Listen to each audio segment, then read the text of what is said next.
Good morning, students. Today's topic is international business. So, what is international business? When business activities takes place between two countries, it will be termed as international business. As we know that a country cannot fulfill all his requirements by its own resources, so he has to depend on other countries. And the reason of dependence can be any, like unequal distribution of natural resources, and a country can produce goods and services according to the availability of natural resources. So the products produced in this manner are firstly consumed in the domestic territory, and whatever is left is exported to other countries.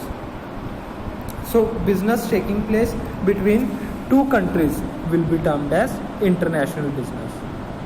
So what are the characteristics of international business? First one is involvement of two countries. So for calling international business, at least two countries are required. So two countries are required to make international business meaningful and successful.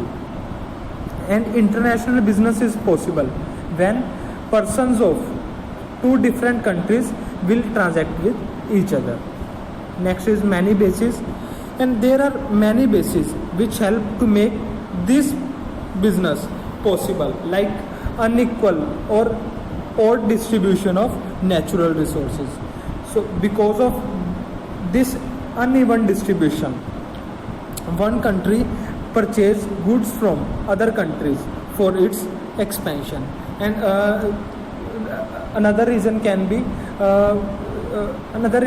that if one country produces goods, then it will cost him then the cost of producing those commodities will be high as compared to the purchase of goods from another country.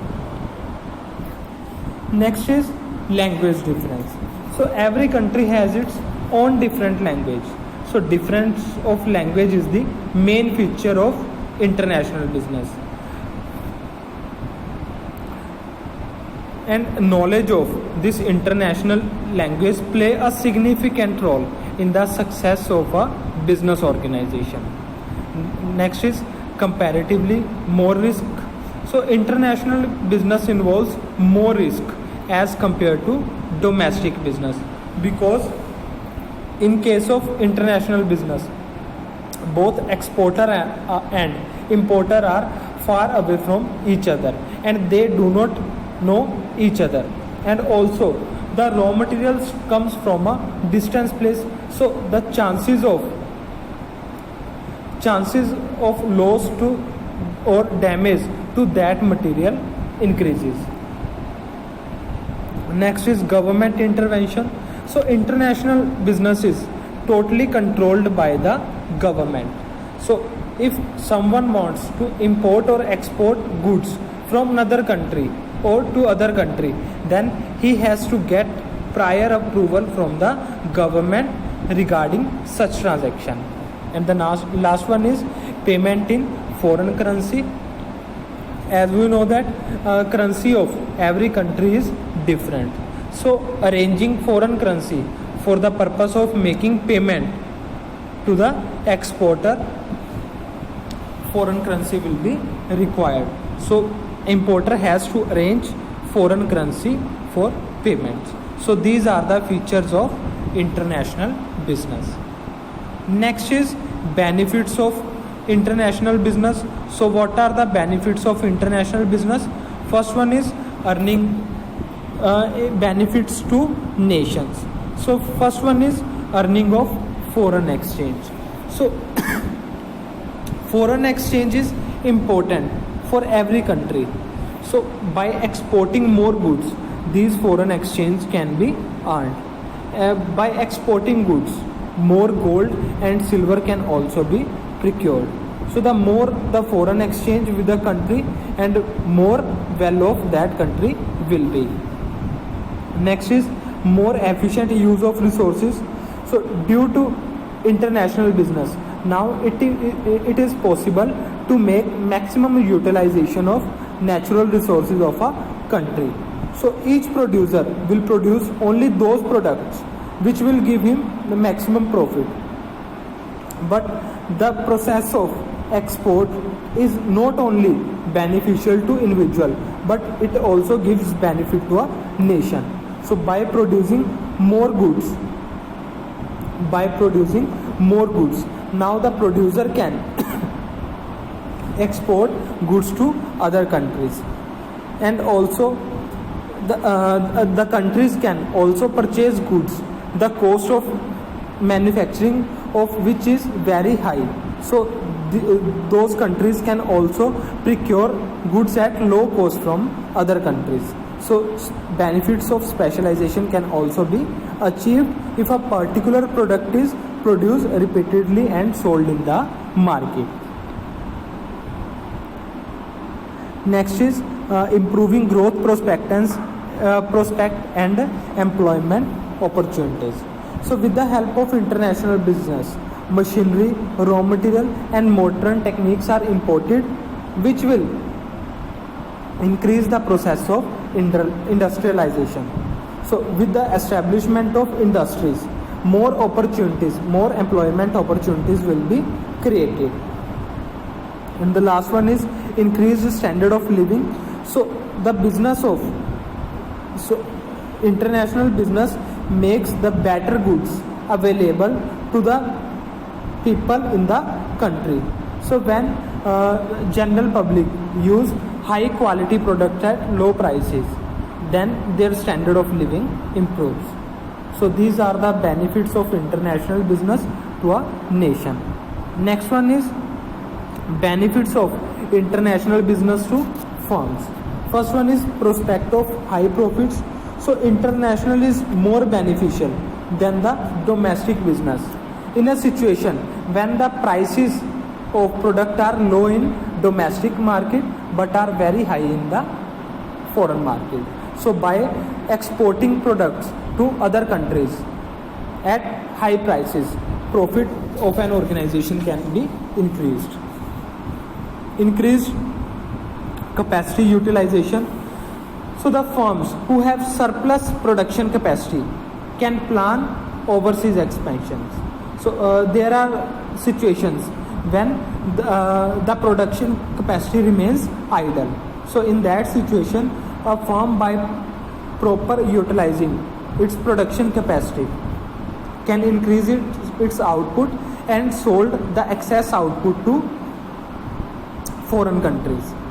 Next is prospect for growth. International business is a good option for the firms whose products starts getting saturated in the local market. So when a firm sees that he has tapped the domestic market to its full capacity, then he can shift to the foreign market for selling its product. So it increases the growth prospectus of a company. Next is way out to intense competition in domestic markets. So sometimes the competition in the domestic market or local market is very stiff. In such a situation, a firm can avoid such kind of competition by entering into the foreign market. And last one is improved business vision. So many firms aim at getting goodwill internationally. For these firms, international business is the only way to achieve their target. So these are the benefits of international business to the firms. Next one is scope of international business. So the points which can be covered under scope are: first one is trading. So trading means importing and exporting of goods. So there is a tremendous rise in this type of international transactions. The units which are established for this purpose purchase the goods for further selling, means they purchase the goods from one seller and then again sold those products to other person. In India, export houses, star trading houses do the above said trading businesses. Next is services. The role of service is increasing in international business, and the items which can be included in services are like banking, insurance, transportation, tourism, etc. Next is manufacturing and marketing. It includes those business transactions. It includes those business establishments which export the self-manufactured products. Means they produce the goods and then sold those manufactured goods to the other countries. So many MNCs are doing these kinds of businesses. Next is sourcing and marketing. Many of the MNCs are doing business of sourcing and marketing. Under this, a company of one nation establish its branch in some other country, and the main reason of establishing branch in that country is to get the benefit of cheap labor or raw material from the local market. So these companies sell their products produced in some other countries back to their home country or host country. Next is global sourcing for production. So those companies which import necessary material for from other nations, new for production of goods are included under this. To produce finished goods in their own country, necessary material is imported from different countries. So the purpose of purchasing the material is to get down the cost of production, means to lower down the overall cost of product. And last one is foreign investment. So there are two ways of foreign investment. First one is foreign direct investment and portfolio. Second one is portfolio investment. So when one person invest in production activities in some other country, it will be termed as foreign direct investment. And when that person invest in the companies of other countries, then it will be termed as portfolio investment. So these are the points of scope of international business. And the next topic is import trade. So when a person of one country purchase goods from person of another country, it will be termed as import trade. And for importing goods, a person has to follow a fixed procedure. He is required to fulfill various formalities and required to submit various documents to the government. So the procedure to import goods is as follow. First one is trade inquiry. So as soon as a trader thinks of importing goods, he makes trade inquiry. Firstly, he finds out the country from which he can import goods which is required by him, and after finding out the country from where he can purchase the raw material, he finds out the person from whom he can purchase goods. He can collect this kind of information from agents of exporters, other importers and trade commissioners of foreign countries. And after collecting information about the exporter, he contact that person and gather information regarding types of commodities, price of commodity, quality of product and terms of payment. Next one is obtaining import license. Sometimes the importing of certain kinds of commodity is prohibited by the government, and in some cases an import license is required to be obtained from the central government. So for taking import license, an application is to be submitted with the controller of import and export, and along with the application he is required to submit various statements such as receipt of deposit of license fees, certificate of income tax department and certificate attested by chartered accountant, which specifies that the kind of commodities have been previously imported from the other country. And if the controller is satisfied, regarding all the information, he will issue import license to the imported. And along with import license, a quota certificate is also given, which specifies the amount of goods which can be imported from the other country. Next is obtaining foreign exchange.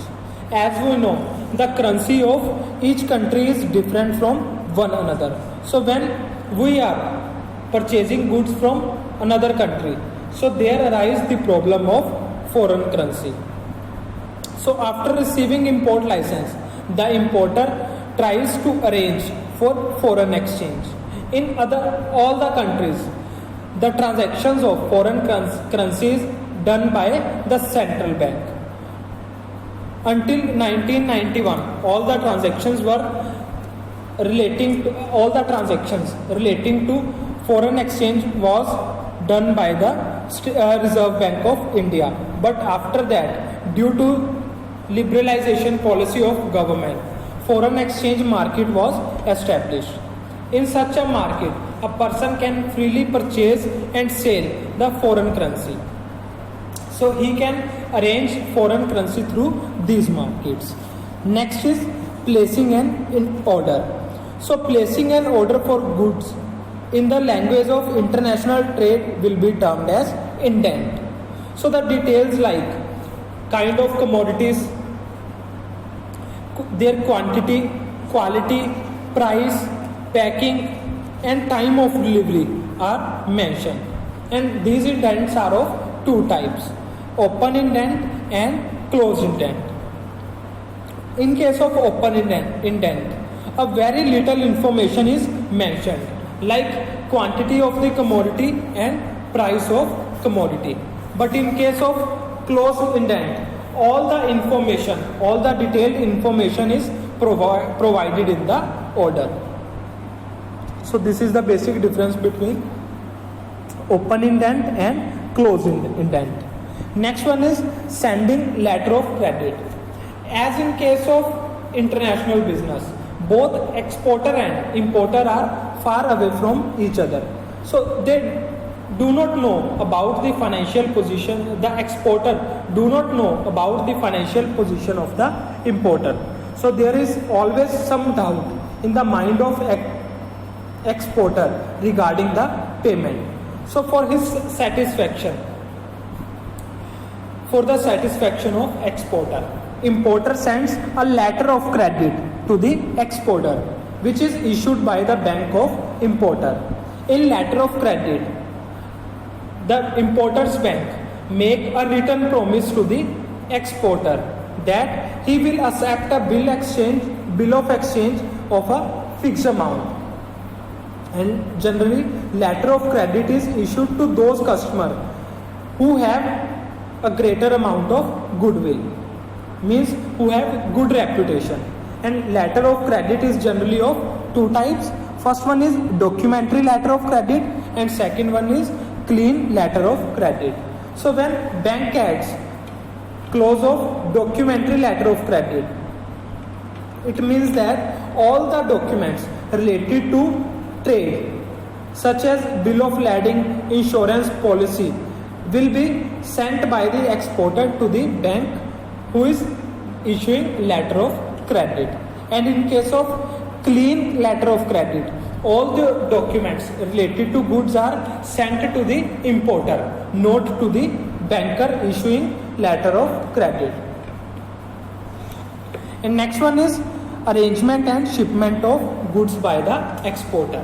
So as soon as the exporter receives the letter of credit, he arranges the goods mentioned in the indent. He keeps in mind the other things like quantity, packing, and when the goods are ready in all aspects, the exporter appoint a forwarding agent for further proceedings. So the forwarding agent arrange for the shipment of goods and prepare various documents. and after receiving documents, exporter prepare the invoice and write a bill of exchange equivalent to the amount of invoice. Next one is obtaining document of title. So there are two ways of sending all the documents related with the goods to the importer. One is if there is no term or condition related with the payment, then the documents are sent to the importer. And if there are certain terms and conditions to the payment, then the documents are sent to the bank who issues letter of credit. So we have already discussed about all these documents. So next one is appointment of clearing agent. So after receiving all the documents, the importer arrange for taking the delivery.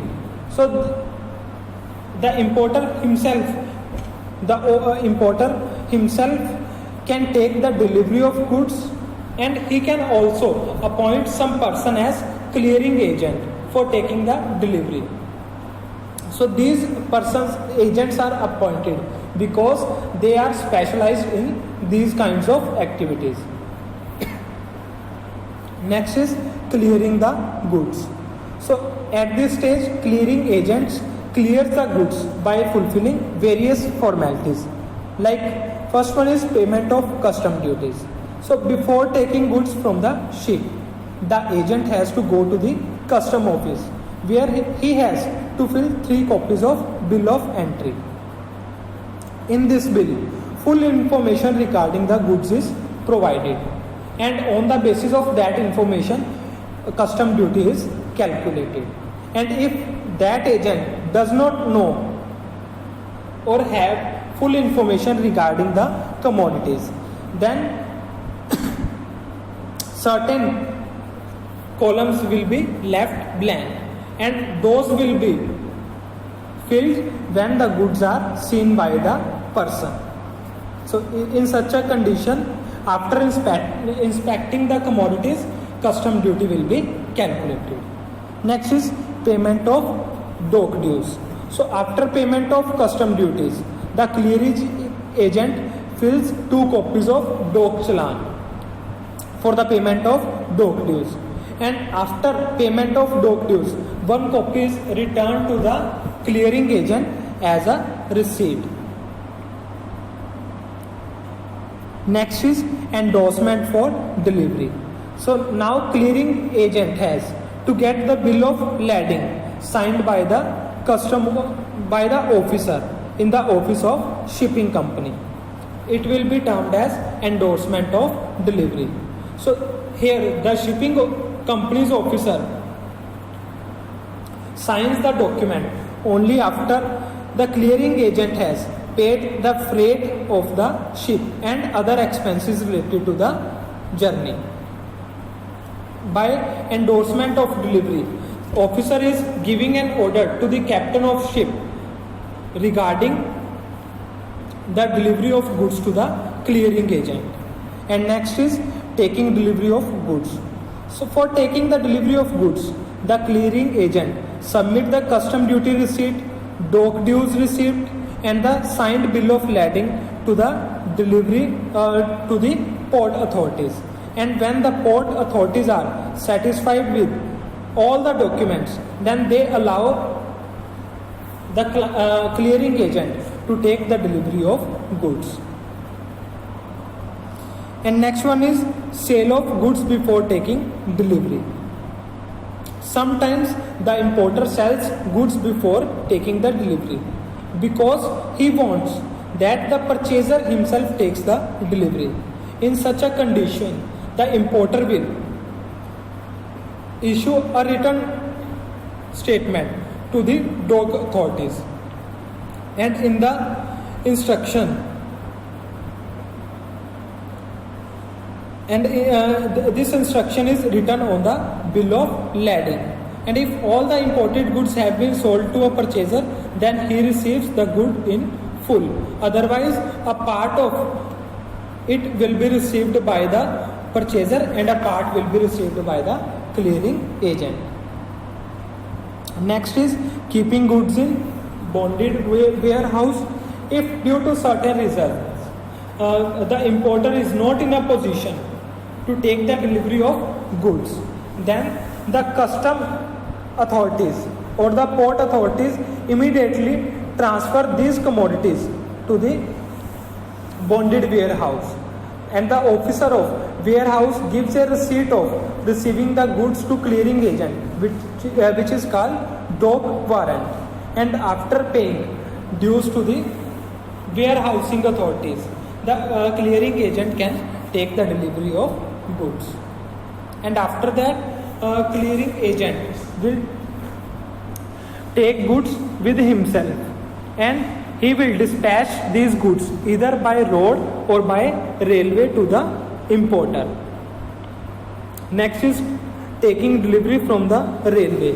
So after getting information from the clearing agent, the importer makes arrangement for taking delivery of goods from the railway or from any other transport company. Next is payment of octroi duty. So when the goods reach the town, the local administration imposes taxes on goods, which is called octroi duty. So after paying octroi duty, the importer can carry goods to his godown. So this is the procedure which is to be followed by an importer for importing goods. So as we have discussed, so important documents used in a case of import trade are like invoice, bill of lading, letter of credit, dock challan, dock warrant, railway receipt, bill of site, bill of exchange. So this is all about import trade. Next topic is export trade. So when a person of one country makes sale of goods to the person of another country, then it will be termed as export trade. So like import trade, an exporter also have to fulfill various requirements. He has to submit various documents with the government for exporting goods. He has to follow a fixed procedure. So the procedure of export trade is as follow. First one is trade inquiry. So firstly, the person who wants to export has to contact some export commission agent. So with their help, he will find out the place where his products are in demand. And after contacting with the importer, he will explain thus or give information regarding the specification of his product and terms of payment.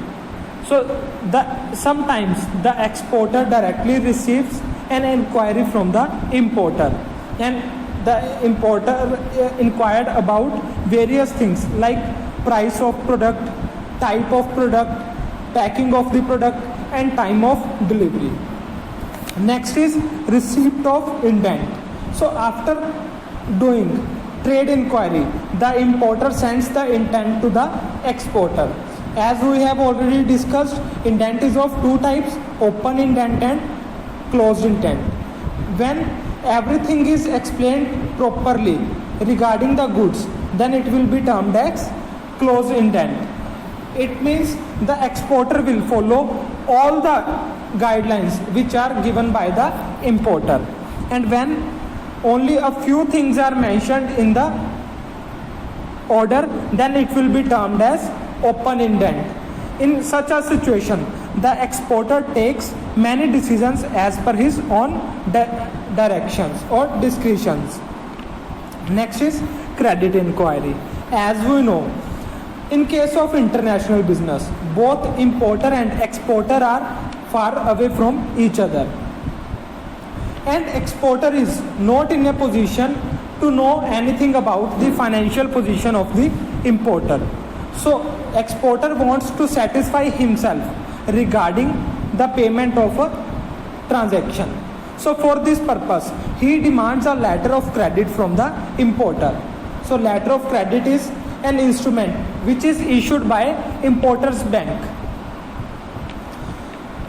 in which importer's bank makes a promise to the exporter that he will accept a bill of exchange of a certain amount. And next is obtaining export license. After satisfying himself about the payment, exporter applies for export license to the controller of import and export, and along with application he has to deposit a certain fee also. And these export licenses are generally for a fixed period of time, for say 3 months. Next is declaration regarding foreign exchange. So before 1991, so before the implementation of liberalization, before the liberalization of economy, so whenever a person export goods, he receives foreign exchange, and exporter is required to submit that foreign currency into the account of central government, which is with the Reserve Bank of India within a fixed time period. But after liberalization policy of government, foreign exchange market was established in India. Now exporter can keep that foreign currency with himself, but up to a specific limit. Next is fixation of exchange rate. So exchange rate is that rate at which the currency of one country is exchanged with that of currency of another country. So as we know, the rate of exchange always keeps on changing, because and we know that there is always a time lag between placing an order and receiving an goods. So during that period, exchange rate changes many times. So that exchange rate, the changes in exchange rate causes loss to both buyer and causes loss to both importer and exporter. So to avoid the loss, they both can fix the exchange rate on predetermined basis. Next is collection of goods. So after receiving the order of goods and finalization of all the conditions, the exporter collects good. If the goods are in his stock, then he will pack those goods, and if the goods are not with the exporter, then he will purchase those goods and then supplies these to the importer. Next is packing and marking of goods. So after collection of goods, the exporter packs and marks the goods as per the instructions of the importer. So packing is done so that the goods reach its destination safely, and the objective of marking the good is to save inconvenience caused in recognizing them. So this is the purpose of packing and marking of commodities. Next is appointment of forwarding agent. So when goods are ready for dispatching, then a forwarding agent is appointed. Forwarding agents takes care of all the procedures, which starts from taking the delivery of goods either from road transport or the railway transport and loading it on the ship, and the person charges certain amount of commission for his services. Next is forwarding goods to the port. So after packing the goods and appointing the forwarding agent, the exporter transport the goods to the port, and goods are generally sent through the medium of rail transport. So next is the functions of forwarding agent.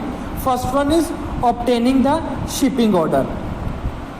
So after the arrival of goods at the port, the forwarding agent talks to a shipping company so that the shipping company reserve some space for place of the goods.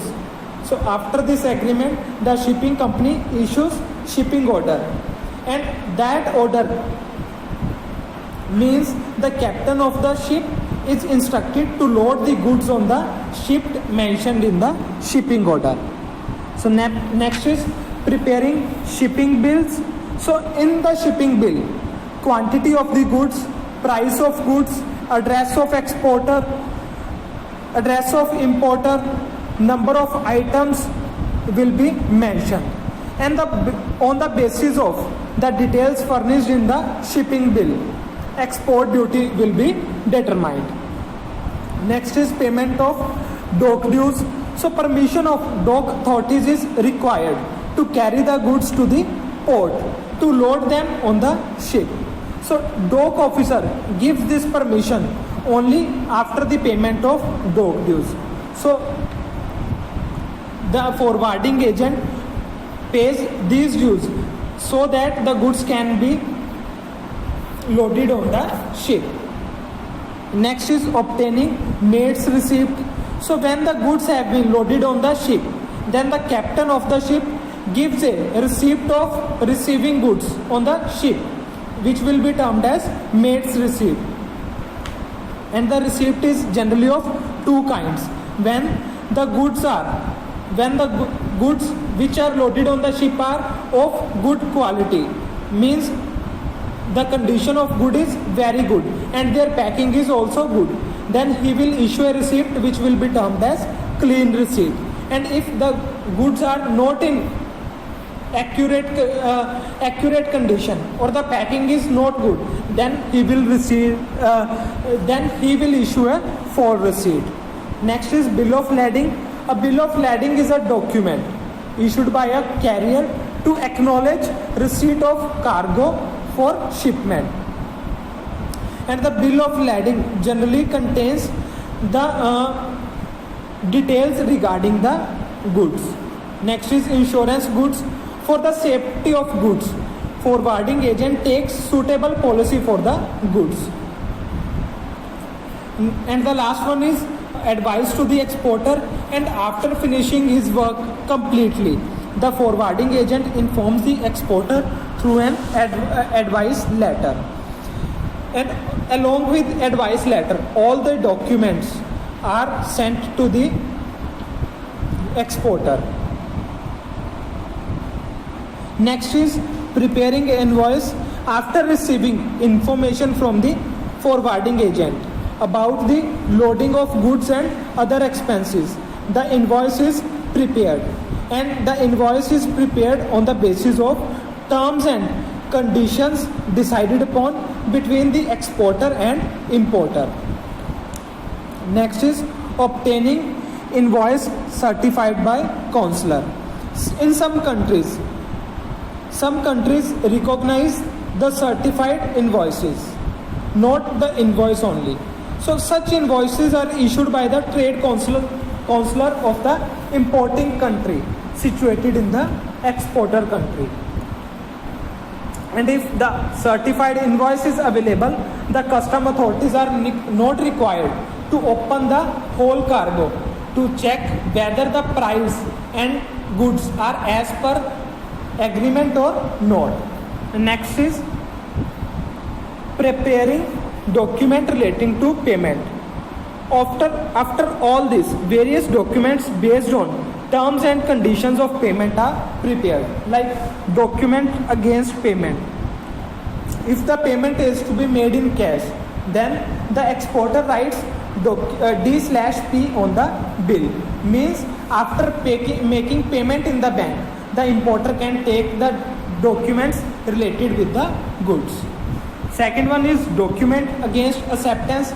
If the bill of exchange of a further date is to be accepted, then the exporter writes D/A on the bill. Means the importer can take necessary documents related to the goods only after accepting a bill of exchange. And last one is bill on bank. When the importer has sent the letter of credit, then the exporter writes a bill of exchange on the bank issuing the letter of credit. The bank to which document have been sent releases the documents only after getting acceptance from the importer's bank. So last one is advice to importer. So after completing all the information, the importer is informed about the name of bank where documents have been sent, where it is not necessary that the documents is sent to the bank. These documents can be sent directly to the importer also. So these are the steps which will be followed by an exporter for exporting goods from one person to another person. So here are the important documents used in export trade. So we have already discussed about these documents. So documents used in export trade are indent, export license, shipping order, doc challan, invoice, letter of credit, maid's receipt, etc. So this is the specimen of import and export license issued by the controller of import export. So next is World Trade Organization. So World Trade Organization was formed to promote free trade among its member nations. So it is a new globally recognized trade organization with the new name succeeding GATT, having a new vision and more power to promote international trade. So the main objective of World Trade Organization is to promote multilateral trade in goods and services by eliminating tariff barriers and non-tariff barriers. Eliminating tariff barrier means removing import duties, and eliminating non-tariff barrier means removing quantitative restrictions regarding goods and services. So what are the features of World Trade Organization? So it is World Trade Organization is an international organization to promote multilateral trade. So it has replaced GATT, means the GATT was abolished and a new organization named World Trade Organization was formed on its place. Agreements agreed by member countries are binding on all the members of WTO, and if any member does not follow such agreements, then its complaint can be lodged with the dispute settlement body of World Trade Organization. And World Trade Organization promotes free trade by removing barriers related to tariff and non-tariff on international level. All the members of World Trade Organization have equal voting rights, means one country have only one voting right. Unlike International Monetary Fund and World Bank, World Trade Organization is not an agent of United Nations. And World Trade Organization also includes trade in goods, trade in services, protection of intellectual property rights like patents, copyrights, trademarks, and foreign investment. So these are the features of World Trade Organization. Next is the features of objectives of World Trade Organization. So World Trade Organization was set up to implement the new World Trade Agreements. So World Trade Organization promotes trade among its member nations. It promotes trade by removing tariff as well as non-tariff barriers. World Trade Organization promotes trade which will benefit all the nations. It enhances competitiveness among all trading partners so as to benefit consumers also. World Trade Organization increase the level of production and productivity with a view to increase the level of employment in the overall economy, means at the world level. World Trade Organization was established with the aim to use the resources of world with up to its maximum capacity. It takes steps. World Trade Organization takes steps so that developing and underdeveloped countries gets a boost. So these are the objectives of setting up of World Trade Organization. So next is the functions of World Trade Organization. So World Trade Organization frame rules aiming at reducing tariff and non-tariff barriers, implementing World Trade Organization agreements and administrating the internal trade of each country.